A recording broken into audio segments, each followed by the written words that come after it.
Kapag ikaw ang umibig at saka masawi,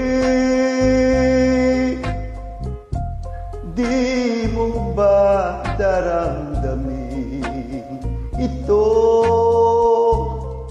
tulad ng pagdaramdam ko sa'yo?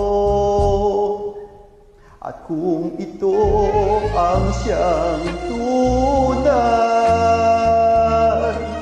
na mangyari sa puso mo, ay baka naisip mo pa maglaho sa mundo.